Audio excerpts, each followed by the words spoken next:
Alors, je suis Pierrot Galloro, je suis directeur du département de sociologie, maître de conférences habilité à diriger des recherches en sociologie. Je suis aussi historien et sociologue des migrations.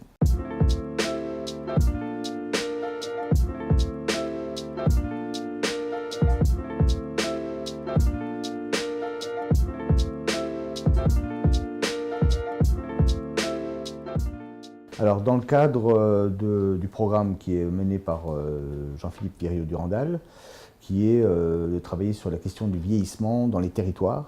Et le territoire, évidemment, ici, c'est la Lorraine. Et moi, je vais présenter avec Emmanuel Jobelin la question des migrations.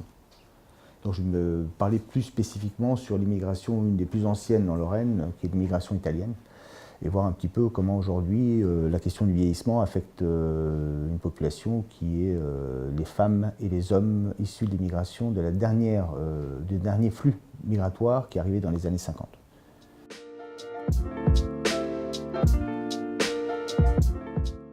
On est dans une région qui est frontalière avec 3 autres régions, l'Allemagne, le Luxembourg, la Belgique. On est dans un territoire qui est un petit peu spécifique parce qu'avec cette question des frontières, l'immigration en Lorraine, c'est à peu près la même qu'au Luxembourg, du côté de la Wallonie, et du côté aussi de l'Allemagne, du côté de la Sarre par exemple. C'est intéressant de voir cette question-là parce que c'est un phénomène qui arrive en bout de chaîne par rapport à la question migratoire qu'on a toujours vu avec des hommes qui étaient valides, qui venaient travailler. Là, aujourd'hui, on l'aborde plutôt sur des populations qui ne travaillent plus et qui sont parfois entre 2 pays, parce que les Italiens, par exemple, retournent chez eux quelques mois, reviennent ici. Et puis, les questions aussi intergénérationnelles, dans la mesure où le vieillissement se fait aussi en famille, et voir un petit peu comment il y a des prises en charge ou pas par rapport aux populations, notamment maghrébines et italiennes, qui sont les 2 populations les plus représentées ici dans les flux migratoires depuis la fin des années 50.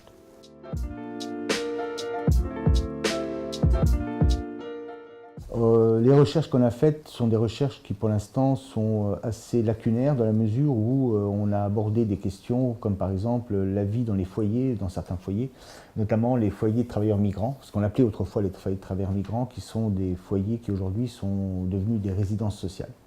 Donc on a mené 2 enquêtes. La première est une enquête qu'on a menée à travers la question de la discrimination, au logement par exemple. Et puis la deuxième, qui est la plus importante, et sur laquelle je m'étendrai plus, qui est la question de tous ces migrants qu'on appelle des Chibani, qui sont des anciens travailleurs des mines, de la sidérurgie, et qui viennent du Maghreb, notamment des Algériens, et qui aujourd'hui vivent encore dans des foyers de travailleurs migrants qui sont transformés en résidences sociales, avec toutes les problématiques, c'est-à-dire que quand c'était des foyers de travailleurs migrants, c'était les migrants qui étaient les seuls qui partageaient la résidence. Ils avaient un certain rythme, ils avaient une certaine façon d'aborder l'espace, d'aborder aussi la question, ne serait-ce que du quotidien.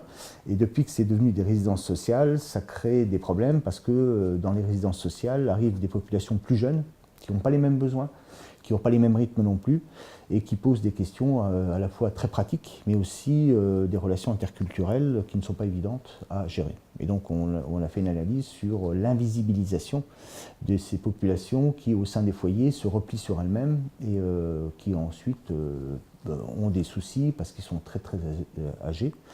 Et on a fait cette analyse-là pour le compte d'une association qui nous a demandé de voir un petit peu est-ce qu'il y avait de la déprise dans les foyers. Et on a étudié à la fois la question de la déprise, mais aussi la question de l'invisibilisation.